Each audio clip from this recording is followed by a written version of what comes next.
JT spécial, pourquoi?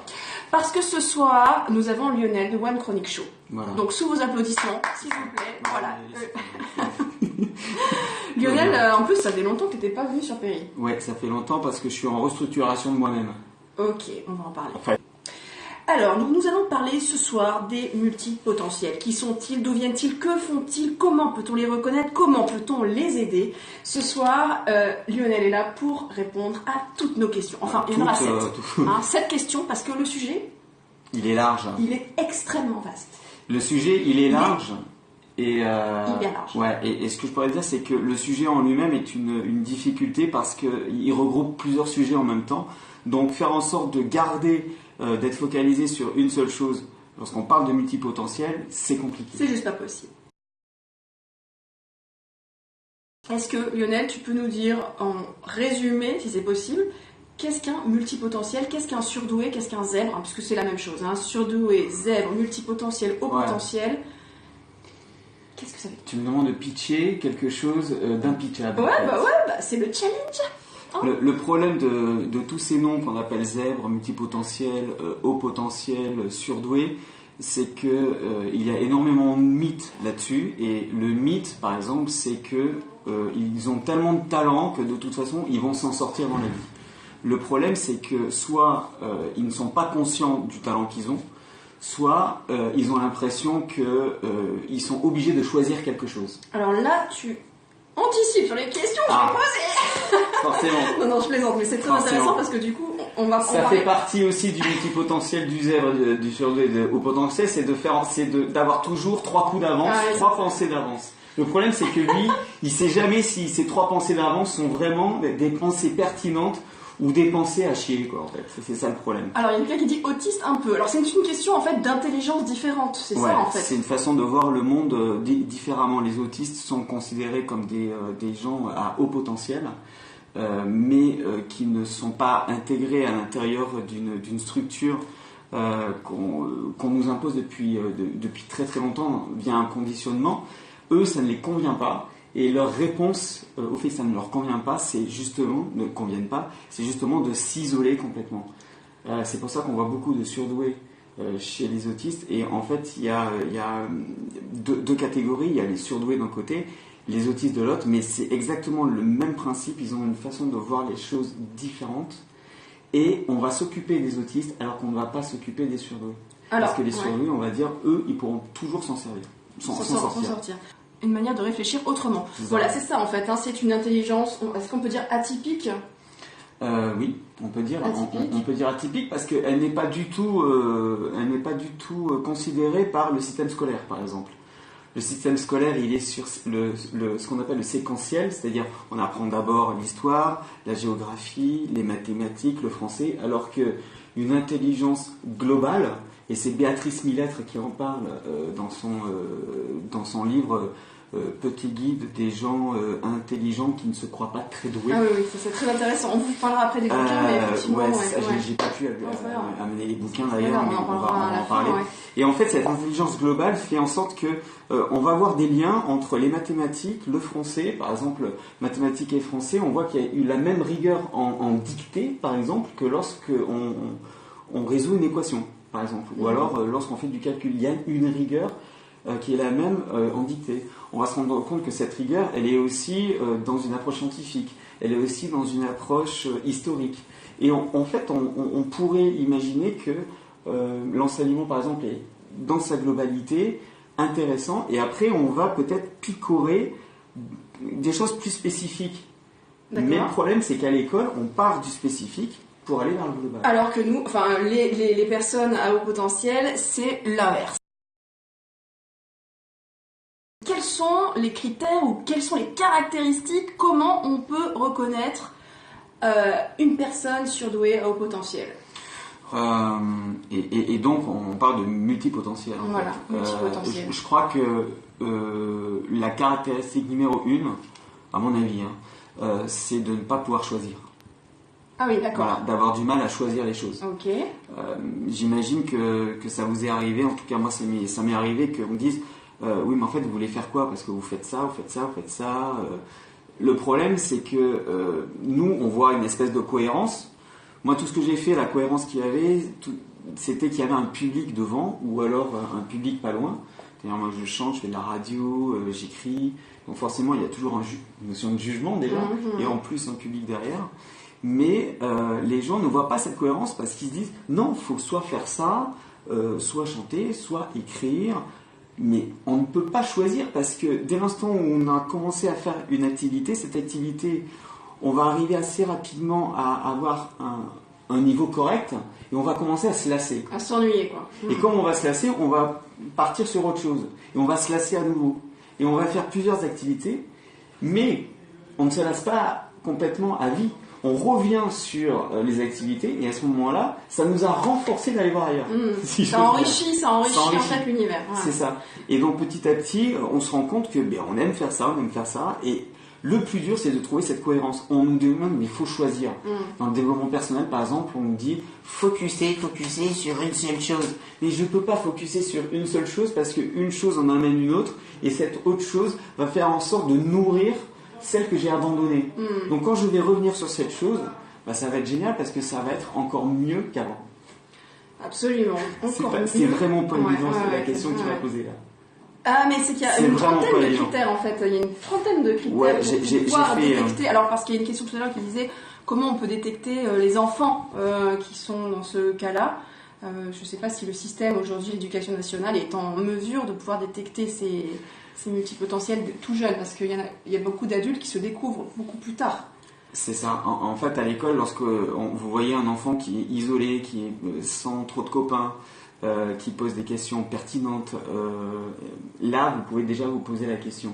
Si chez vous, vous avez l'impression qu'il ne parle pas comme les autres, qu'il a une façon, un vocabulaire différent. Qui s'ennuie à l'école aussi. Qui s'ennuie, quelqu'un qui s'ennuie à l'école, ça peut être vraiment créatif. Absolument, créatif. Je pense qu'il y en a pas mal. En fait, effectivement, justement, après, on voulait vous demander qui se reconnaît dans ces critères-là. Donc, il y a aussi l'hypersensibilité, le problème de confiance en soi. Ouais, ce qu'on appelle l'hyperesthésie aussi. L'hyperesthésie, le fait d'avoir des sens très éveillés. Ouais, c'est ça, tout à fait. Comment tu as découvert ça et qu'est-ce que ça apporte de le savoir? Question 3. Alors déjà, c'est déjà très difficile de reconnaître qu'on puisse l'être. Ça, c'est la première chose. Parce que les mots font peur, en fait. Mais ce qui se passe, c'est qu'on se dit, mais c'est pas possible, je suis dans un tel échec dans plein de choses, pourquoi j'aurais autant de capacité de ça, si je ne sais pas m'en servir? Parce que ce sont des personnes qui peuvent être en échec, alors qu'elles ont une intelligence... Oui. C'est pas le cas de toutes les personnes comme ça, mais oui, elles peuvent être en échec parce que justement, elles se mettent la barre tellement haut, qu'elles se disent je n'arriverai jamais à cette barre. Le problème, c'est qu'elles sont mais le problème c'est qu'elles sont déjà à une barre où les autres sont légèrement en dessous. Sauf qu'il n'a pas l'impression d'être au-dessus, c'est pas au-dessus des autres, mais il n'a pas l'impression d'avoir atteint un niveau correct, ce qui fait qu'il se met la barre déjà très très haute, alors que déjà pour d'autres personnes, là où on en est, c'est vraiment incroyable, quoi. Et ça, on a le syndrome de l'imposteur, c'est-à-dire on a ce manque de légitimité à se dire ouais, je suis vraiment comme ça. Donc, quand on le sait, la première chose, c'est le rejet. Voilà, on dit non, je ne suis pas comme ça. Non, je ne suis pas comme ça. Je ne peux pas être comme ça, c'est pas possible.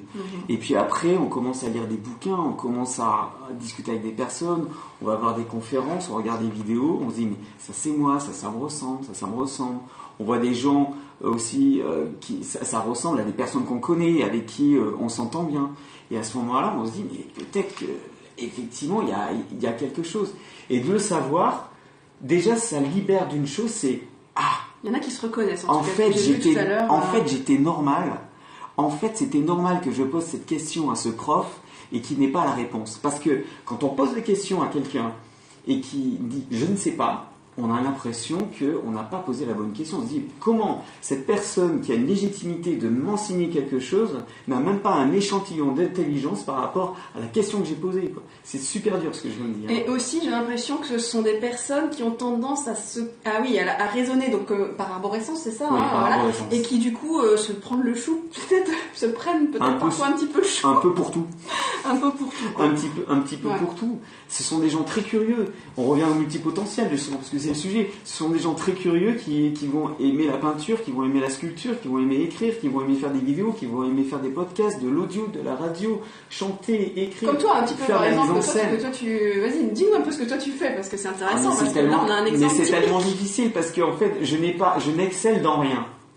J'ai un niveau intéressant dans beaucoup de choses, mais je n'excelle dans rien. On peut dire que tu es animateur radio, chroniqueur. Moi, à la base, je suis animateur. Je suis animateur dans les centres de vacances.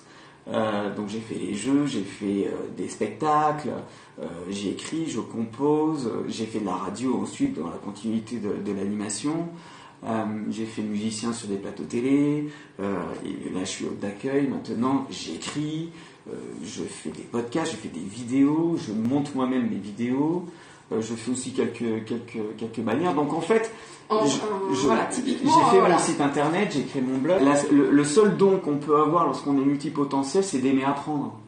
Curieux. C'est la curiosité, c'est d'aimer apprendre.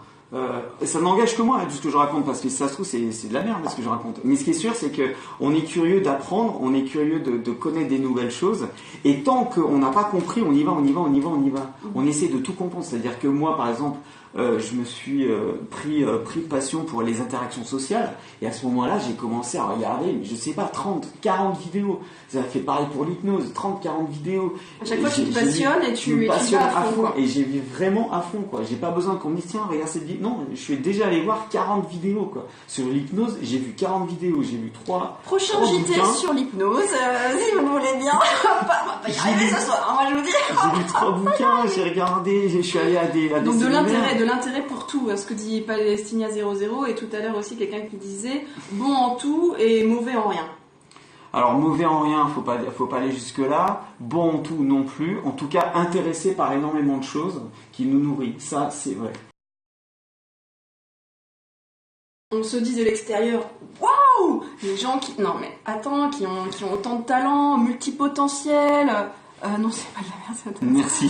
Toujours soif d'apprendre, etc. Oui. Ils doivent être super heureux, super épanouis, bien dans leur peau et tout. Et est-ce que c'est le cas? La question elle est compliquée parce que est-ce qu'il n'y a pas quelque part on est dans un conditionnement où on nous dit une fois qu'on aura telle chose, on sera content. Sauf que un bonheur amène un problème.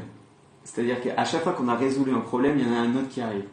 C'est-à-dire, c'est la vie, ça, non? Bah oui, mais ça, les gens sont pas au courant.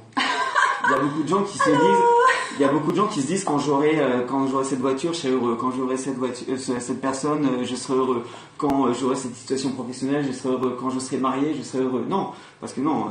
Il y a des gens, par exemple, il y a beaucoup de garçons qui sont sur mon périscope et il me disait, mais comment est-ce que je peux aborder cette fille qui m'intéresse? Je dis, mais pourquoi elle t'intéresse? Parce que je sais que une fois que je serai avec elle, je serai bien. Non, parce que une fois que mais ça concerne tout le monde, ça, en fait. Mais ça concerne tout le monde, bien sûr que ça concerne tout le monde. Mais c'est amplifié par l'hypersensibilité que les multipotentiels ressentent. Parce que l'hypersensibilité et l'hyperesthésie... Synchronisation, là, justement, quelqu'un qui nous parle d'hypersensibilité. Mais c'est ça, l'hypersensibilité, c'est on reçoit quelque chose émotionnel, sauf qu'on va le multiplier par 10 par rapport à quelqu'un qui n'a pas cette façon de recevoir les choses. Alors, moi, je suis pas mal compris, en fait. Mal compris, excuse-moi. Il y a quelqu'un qui dit mal dans leur peau parce que mal compris. Oui, parce qu'en fait, on ne correspond pas à une case. On ne correspond pas du tout au système. Et comme il y a énormément de gens qui sont dans le système, on se dit, mais moi, comment je vais être heureux si je ne suis pas dans le système? J'ai l'impression d'être un extraterrestre, quoi. Je suis un extraterrestre. Tu viens de quelle planète? Ben, c'est ça, tu viens de quelle planète? Bon, on me dit, mais tu sors d'où, toi? Des fois, j'arrive à cerner des gens rien que en les voyant, en leur parlant. Ouais, il est terrible. Je confirme. Et à ce moment-là, on me dit, mais tu sors d'où? Comment tu peux me cerner aussi vite? Je ne sais pas si je cerne. Ce qui se passe, c'est que il faut que je me fasse plus confiance parce que plus vous faites confiance, moins vous êtes dans votre cerveau. Moins vous êtes dans votre cerveau, plus vous êtes dans l'émotion. Et nous sommes des êtres d'émotion, en fait.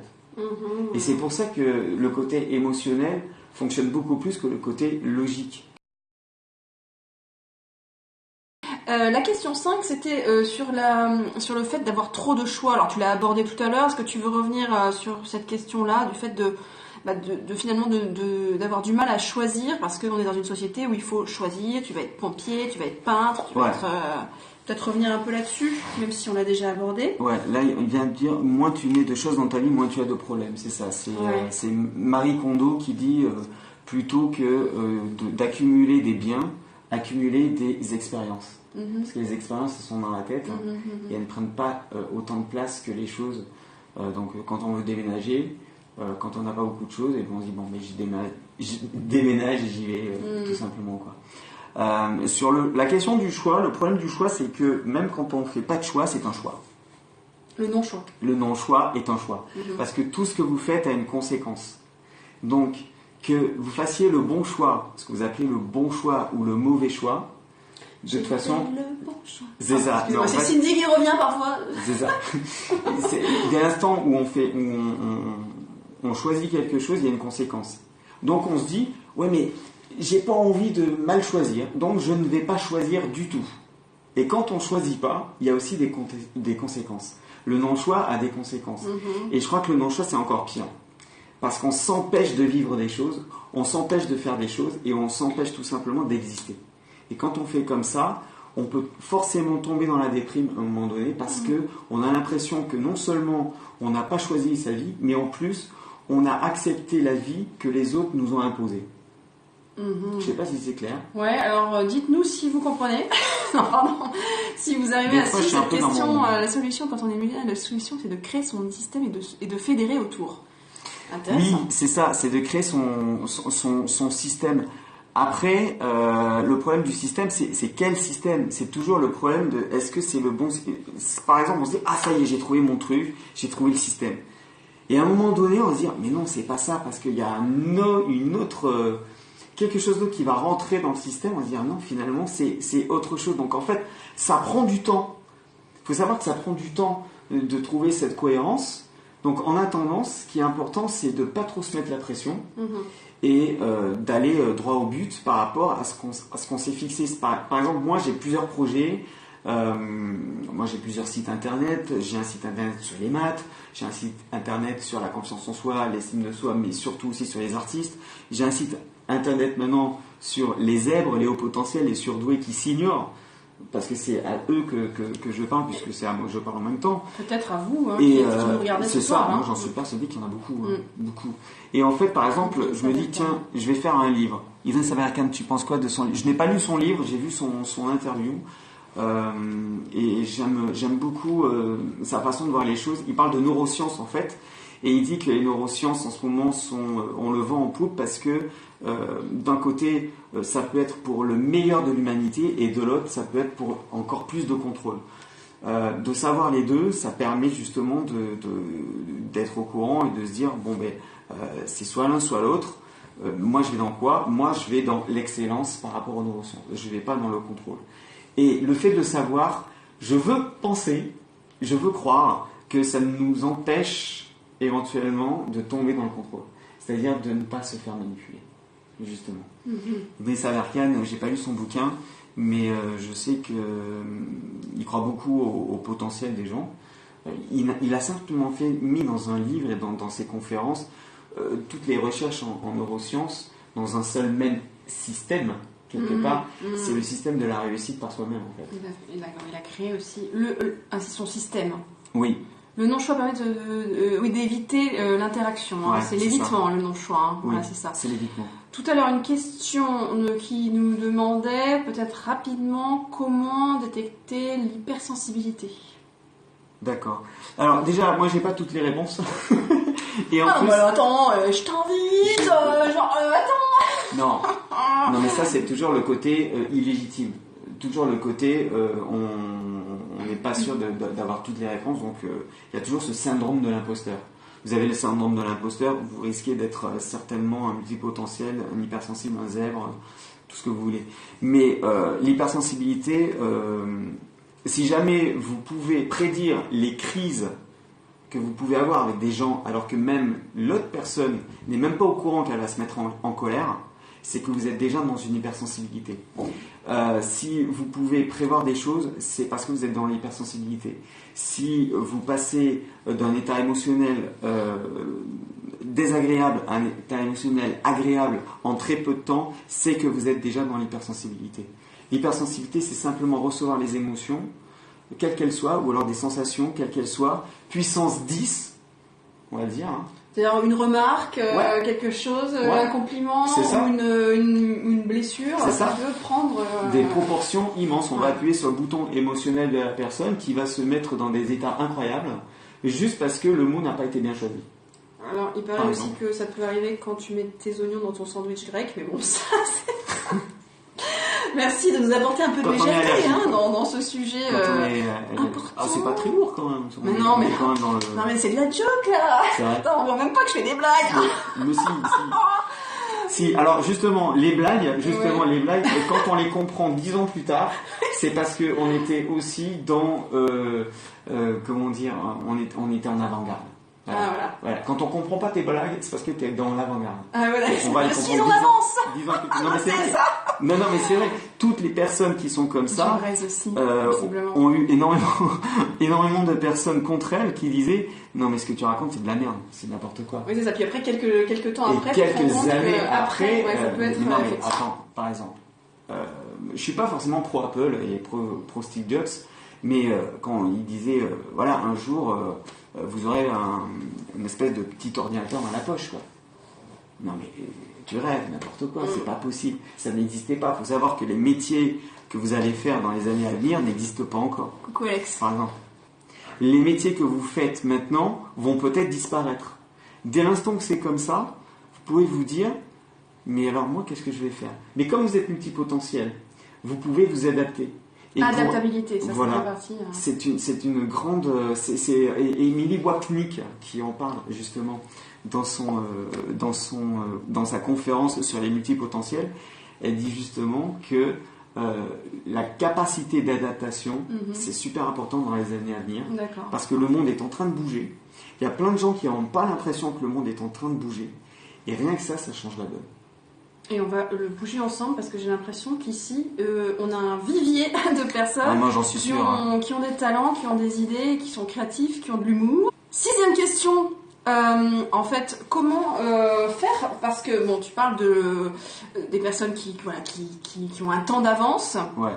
mais ce sont quand même des gens qui sortent du cadre. C'est ça. Qui sont quand même, parce que la société, elle a besoin de trucs comme ça. Et donc, ce sont des gens qui ne rentrent pas dans le moule. Ouais. Comment ils font? Alors en fait, le problème de rentrer dans un moule, c'est qu'il faut avoir une forme pour rentrer dedans. Et Alors, il faut prendre la forme comment? alors imagine que tu sois une étoile, par Oui, exemple. j'imagine Imagine bien. que tu sois une étoile avec toutes tes branches. Et en fait, on veut te faire rentrer dans un cadre comme ça, donc dans une espèce de carré, quoi. Un carré, Donc, ouais. comment on va faire pour rentrer l'étoile dans le cadre? On va être obligé de couper des branches. Ouais, ça fait mal. Donc, ça veut bien dire que plus on essaie de te faire rentrer dans le moule, et plus on te casse, on te fracasse. Et c'est ça qui se passe dans le système scolaire. Ça peut être violent, hein? Ça peut être très très violent parce qu'on peut perdre confiance, on peut avoir un manque d'estime de soi. Et là, c'est la porte ouverte à une vie qui n'est pas du tout heureuse. Et à se dire, mais je suis pas normal, je suis pas quelqu'un de normal. C'est pas normal que je réagisse comme ça, c'est pas normal que je pense ça. Par exemple, un truc tout bête, moi, un jour, j'ai posé la question, mais qu'est-ce qu'on dit? Pourquoi on dit un photocopieur et une photocopieuse? C'est de quel sexe alors finalement? Oui. Tu vois, par exemple. La question Dont tout le monde se fout. Oui, on s'en La question cogne. dont tout le monde se fout. Mais moi, c'est un truc qui Ouais, m'interpelle. Je me ouais. dis, pourquoi on se fait chier, en fait, avec tout ça? Il y a une chose à savoir aussi, c'est qu'il y a beaucoup de feignants ou de procrastinateurs, on va dire, dans les multipotentiels ou alors les zèbres, les hauts potentiels, parce que être feignant, en fait, c'est simplement se rendre compte qu'il y a des façons plus rapides pour faire les choses. Donc pourquoi s'embêter à faire des choses chiantes? Tout simplement, on va chercher le raccourci. Donc les feignants sont des gens qui cherchent les raccourcis.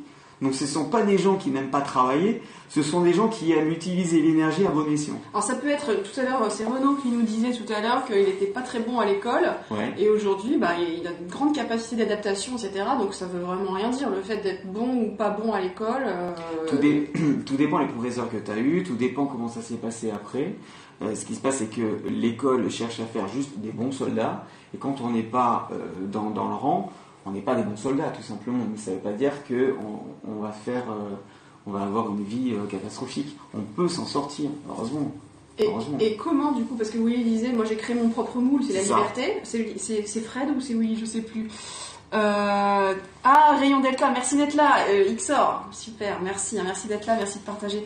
Oui, parfois je suis sérieuse aussi, parfois après ça déconne, je peux plus rien comprendre. Tout va bien.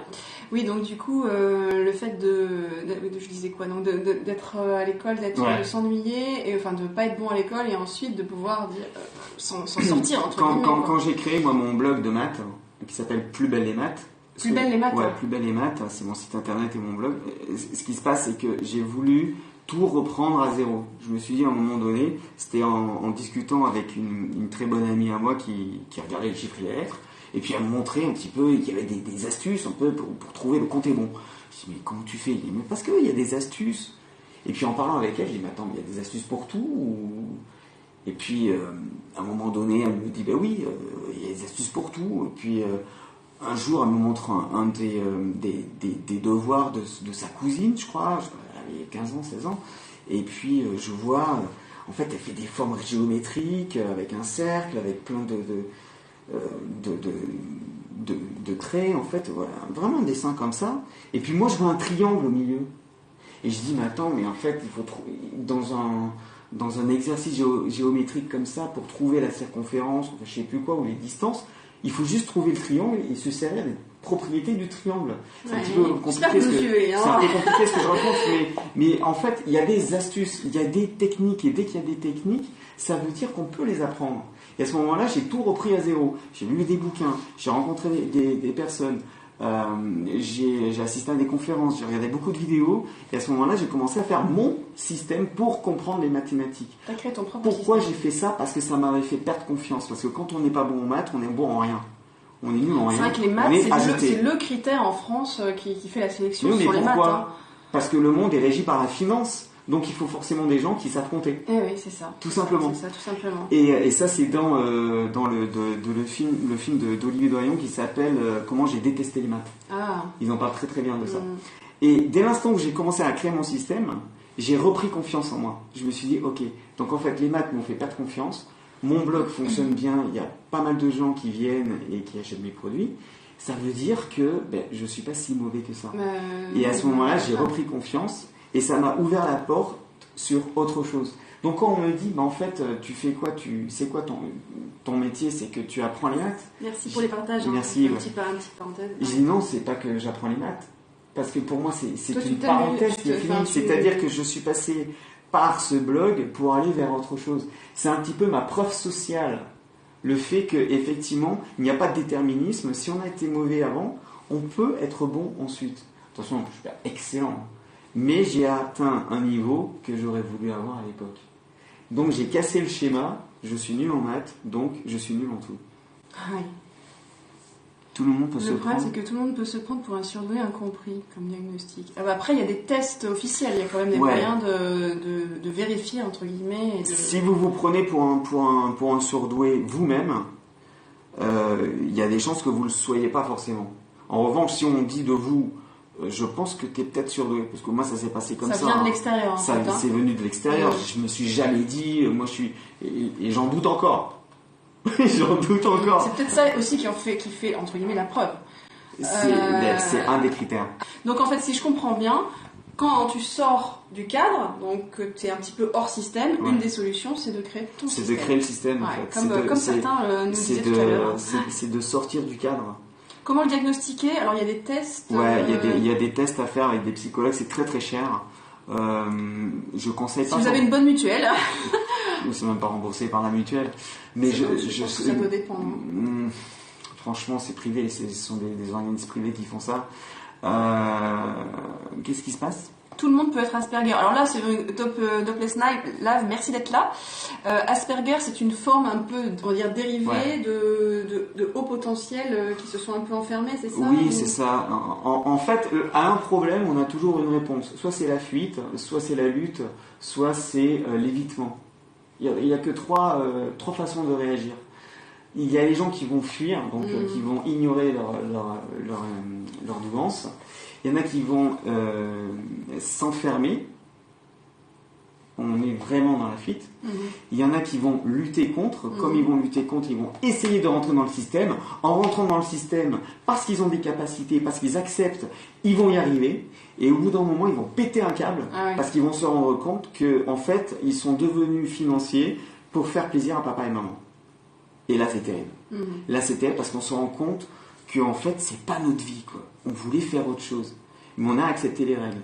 Et puis, lorsqu'on est autiste, c'est parce que on s'est renfermé dans un monde qui nous protège, parce qu'on se sent agressé constamment par le monde, et on se protège par une espèce de bulle qu'on a créée, consciemment ou inconsciemment. C'est pour ça qu'il y a énormément de surdoués chez les autistes. Ça ne veut pas dire que quand on est autiste, on est surdoué. Tu vois la différence, quoi. Mais en tout cas, ce qui est sûr, c'est que l'autisme... moi, j'aime pas mettre des étiquettes. En fait. J'aime pas mettre des. Moi, je suis pas loin de penser que on est tous quelque part surdoués à la base et qu'on accepte les règles ou pas. Et quand on n'accepte pas les règles, ça devient compliqué. Le remboursement, moi, j'ai une amie ici que son test a été remboursé en partie par sa mutuelle. Du coup, plus un surdoué est diagnostiqué tôt, et plus il va pouvoir s'épanouir, mieux se connaître et pouvoir aussi être mieux dans la société, pour éviter de péter un plomb comme tu disais tout à l'heure. Dans le développement personnel, on dit toujours la connaissance de soi, c'est la base. Et en fait, il faut prendre conscience des choses. Parce que de la conscience à la confiance, il n'y a pas beaucoup de lettres de différence, quoi. Peut-être une lettre à s'écrire. Mais en fait, de la conscience à la confiance, vous faites en sorte de vous rendre compte pourquoi les choses n'ont pas marché. Comme vous vous rendez compte, vous avez forcément la solution. Comme vous avez la solution, vous allez peut-être régler le problème. En réglant le problème, vous allez en créer d'autres, mais en même temps, vous allez prendre confiance petit à petit. Si on manque de confiance en soi ou d'estime de soi, c'est parce qu'on n'a pas de connaissance de soi, parce qu'on nous a dit qu'on était, je sais pas, timide, hyperactif, je sais pas, lent. Et du coup, ça dévalorise et du coup, comme c'est une haute figure d'autorité, on se dit, bah ouais, ils ont peut-être raison, peut-être que je suis vraiment comme ça, peut-être que c'est pas cool, je devrais peut-être pas être comme ça, et paf, on met un masque. Du coup, il y a une remise en question, et on essaie d'être quelqu'un d'autre. On essaie d'être comme il faut. On essaie d'être comme il faut. Est-ce qu'ils ne supportent pas d'être en échec, les surdoués? C'est difficile d'être en échec. Et ce qui est encore plus difficile, c'est quand, pour moi, le truc le plus dur, c'était, sur les bulletins scolaires, c'était marqué « peut mieux faire ». Mais ça veut dire quoi, peut mieux faire? Ça veut dire quoi Mais non, mais ça veut dire quoi, peut mieux faire? Comment tu veux que je fasse mieux? Moi, j'ai l'impression d'avoir fait le plus que je pouvais. Peut mieux faire, ça ne veut rien dire. S'il n'y a pas une spécificité à dire peut mieux faire, ça veut dire peut-être change ta méthode de travail. Voilà. N'apprends pas par cœur, essaie de comprendre le mécanisme. Ça veut dire relis-toi. Ça, ce sont des vraies méthodes qui permettent d'avancer. Mais peut mieux faire, ça veut dire que peut-être qu'on croit en votre potentiel. Peut mieux faire, Lionel. Oh non, mais au top, attendez. Peut mieux faire, mais oui, mais c'est ça, peut mieux faire en fait. Ça m'a tout le temps suivi. Donc, moi, dans ma tête, je me dis toujours que je peux mieux faire. Donc, je me mets la barre super haut. Donc, je me fous la pression. Comme je me fous la pression, mon cerveau ne me donne pas toutes les ressources nécessaires pour arriver à mon but. Et donc, je m'auto-sabote dans tous les domaines. Parce qu'aujourd'hui, en fait, le monde est séquentiel, c'est-à-dire que c'est plutôt des gens qui sont spécialisés dans une matière, etc. D'où le décalage des surdoués qui, eux, voient les choses de manière globale. Même si c'est intéressant de voir en séquentiel. En séquentiel, on va créer des spécialistes. Ce qui est plutôt positif. Oui. Alors que lorsqu'on est dans le global, on va créer des espèces de généralistes. Mais on a besoin d'un généraliste et d'un spécialiste de manière à faire une globalité de quelque chose qui est vraiment dans l'excellence. Donc les deux se complètent. Les deux se complètent, complètement. Dernière question, donc Lionel, en fait, tout ça, on sent que tu es vraiment très tourné vers les autres, en fait, qu'il y a vraiment une volonté d'aider, et si tu es là ce soir aussi, c'est pour permettre à ceux qui nous regardent, pourquoi pas, de se dire, ah bah tiens, mais moi, je me reconnais dans ce que tu dis. Du coup, ton objectif, un de tes objectifs actuellement, c'est justement d'aider les gens, de les coacher, de pouvoir un petit peu donner des pistes à ceux qui se retrouvent dans ce profil. Donner des pistes, ça c'est important pour moi. C'est pas forcément les coacher encore, puisque moi je prends à peine conscience de tout ça. Je suis déjà, moi j'ai écrit un article qui s'appelle les 30 raisons qui fait que vous êtes peut-être un adulte surdoué. C'est pas pour rien, c'est parce que je pense qu'il y en a énormément. Il y en a 3%, je crois, à peu près, qui sont répertoriés, mais je crois qu'il y en a beaucoup qui sont laissés pour compte, parce que si vous comptez les gens qui sont en burn-out, en bore-out aussi, les gens qui s'ennuient au boulot, si vous comptez les marginaux, si vous comptez même les gens qui font rien de leur vie, pour moi, ce sont des gens qui sont hors du système, et hors du système, ça veut dire qu'ils comprennent pas trop, quoi. S'ils comprennent pas trop, c'est que forcément ils sont dans une autre intelligence. Sauf que comme on n'a pas mis en valeur cette intelligence, ils ont l'impression d'être des extraterrestres. Justement. Et donc toi, tu es là pour aider les extraterrestres, pour faire un pont avec eux, pour leur tenir la main et leur dire... Mais venez, rejoignez ce monde, vous avez votre pierre à apporter dans ce monde. J'accepte d'être une espèce de figure de proue d'un problème qu'on a longtemps ignoré, en fait. Et quand on ignore un problème, on ne fait que le renforcer. C'est exactement comme quand on a un côté obscur en soi, par exemple, plus on l'étouffe, plus il va exploser d'un seul coup. Et quand ça explose, ça fait énormément de dégâts. Et moi, je ne voudrais pas que ça fasse autant de dégâts. Moi, je suis pas là de penser qu'on est tous comme ça. Oui, parce qu'il y a une remarque là-dessus, justement, que tout le monde avait sans doute un grand potentiel, mais qui est peut-être étouffé à la base.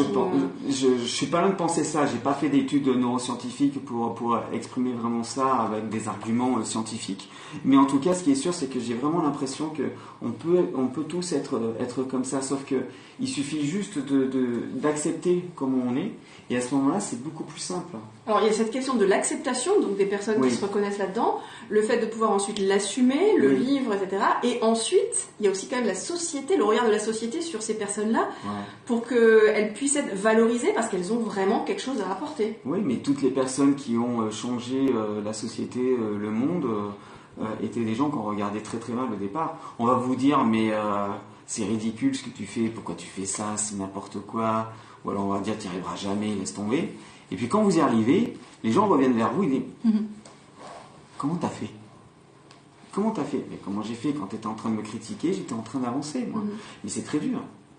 Parce que des fois, vous allez contre la famille, vous allez contre les amis, vous allez contre les collègues, vous allez contre la société en général. Vous êtes seul. Vous êtes seul la plupart du temps, quoi. Vous vous retrouvez seul au sommet, quoi. Et justement, là, l'idée, c'est de ne plus être seul. Bah, c'est ça. En fait, c'est de créer une espèce de...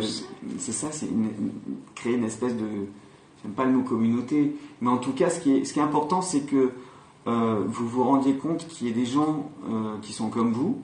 Comme vous vous rendez compte qu'il y a des gens qui sont comme vous, vous considérez moins comme un extraterrestre. Comme vous considérez moins comme un extraterrestre, vous commencez à prendre confiance, et à ce moment-là, vous allez pouvoir créer des projets avec d'autres personnes. Ce qui est important, c'est de voir qu'il y a des gens qui vous ressemblent. Parce que le problème c'est l'isolement, des potentiels, des multipotentiels, de tout ça, c'est de se dire, mais il n'y a rien qui me parle, quoi.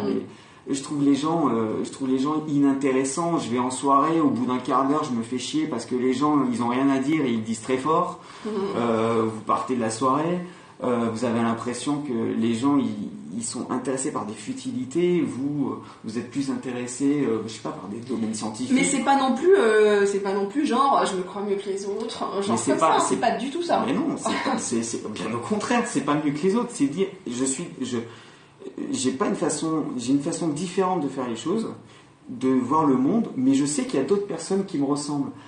Je sais que le problème des communautés, c'est le clivage, de dire on va segmenter les gens. Il va y avoir d'un côté les surdoués, de l'autre, chacun dans sa case. En fait, c'est pas ça, c'est de trouver des semblables, parce que avec les semblables, vous allez pouvoir vous comprendre. Voilà. Et comme vous allez pouvoir vous comprendre, vous allez pouvoir apprendre beaucoup d'eux et ensuite partager avec les autres. Vous savez qu'il existe des personnes qui ne sont pas comme vous, qui n'ont pas la même façon de réfléchir, mais vous allez les accepter parce que vous allez enfin vous sentir appartenir à une espèce de, pas de club, mais en tout cas une espèce de catégorie de personnes. Il y a quelque chose qui passe, il y a un feeling qui passe. Je ne sais pas si on dit une majorité ou une minorité silencieuse, je ne sais pas comment dire là. Une minorité silencieuse peut-être, mais qui a des choses à dire. Et là vous allez dire, ah mais en fait, mais quel soulagement quoi. J'ai plus besoin d'essayer de ressembler aux autres. J'ai plus besoin de m'auto-saboter juste pour être accepté des autres. Et surtout, j'ai l'impression que ce sont des personnes qui ont vraiment des idées, de l'imagination et qui peuvent apporter énormément au monde, à la société, parce qu'elles vont penser différemment, elles vont penser autrement, elles vont avoir des idées que les autres ne vont pas avoir, et ce serait dommage de passer à côté. Mais c'est ça, c'est de se dire, voyons, dans 60 ans par exemple, le monde sera comment ? Et ben, avec l'évolution technologique, peut-être qu'il y aura des robots, etc. Donc ça veut dire que qu'est-ce qu'on va faire de ces robots ? Est-ce qu'on va remplacer les boulots qui vont être remplacés par les robots ? Les gens vont être remplacés par les robots.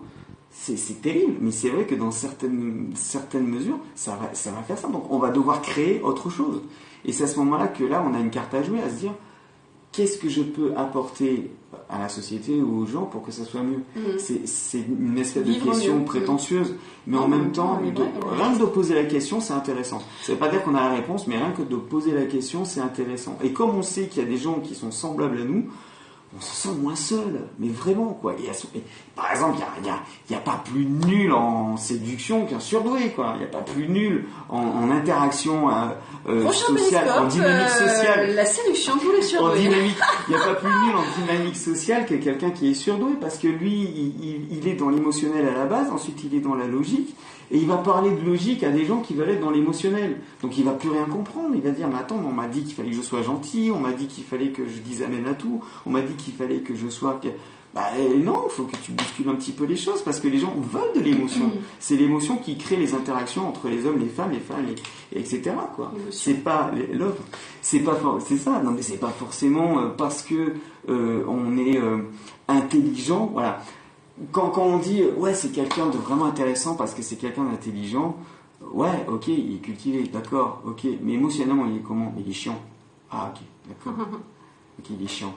Alors qu'on peut être à la fois cultivé, intelligent et dans l'émotionnel. Voilà. Tout est une question de mesure. Équilibre. Il faut faire en gros entre 60 et 70% d'émotionnel et tout le reste en intelligence. C'est comme ça que on peut changer. Je suis très très prolixe. Mais en fait, je pense que vous allez pouvoir revoir le replay, etc. Et surtout, alors ce qui est important, c'est... non, mais c'est intéressant, c'est très intéressant. On m'a déjà dit que je faisais peur. Oui, mais il faut consulter. Non, mais parfois on peut avoir peur, effectivement... Mais pas pourquoi. Par des formes de réflexion, par des... On va prendre ce cas, par exemple. Peur pourquoi ? Pourquoi est-ce qu'on te disait que tu pouvais faire peur ? C'est important que tu saches pourquoi. Alors, juste une chose, ce qui pourrait être intéressant que tu nous dises, où est-ce qu'on peut te retrouver ?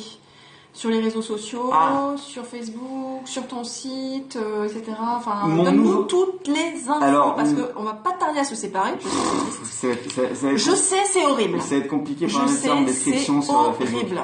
Mais ça va s'arrêter. Donc, je suis sur Facebook au nom de One Chronic Show. Et puis le nouveau site s'appelle Zèbre et Net. Je pense que c'est celui-là qu'il faut mettre en avant. Zèbre et Net. Comment tu l'écris donc Zèbre Zèbre et Net, comme ça se prononce Zèbre. Au pluriel ? Non, Zèbre. Sans S. Okay. Zèbre et Net. D'accord. Voilà, Zèbre et Net. Okay. Tout simplement. .fr, pas .com. .fr. Okay. Il y a déjà quelques articles. Pour parler de multipotentiel, je vous ai fait un article qui va paraître très prochainement avec la vidéo de Emily Wapnick, dont je parlais tout à l'heure, qui est multipotentielle et qui elle aussi peut vous aider. Bon, c'est en anglais, c'est traduit, mais c'est en anglais. Donc son site est en anglais, mais allez voir aussi, ça peut être intéressant pour vous, parce qu'elle a des pistes, même s'il n'y a que des principes, il n'y a pas forcément des choses à recommander à tout le monde est différent.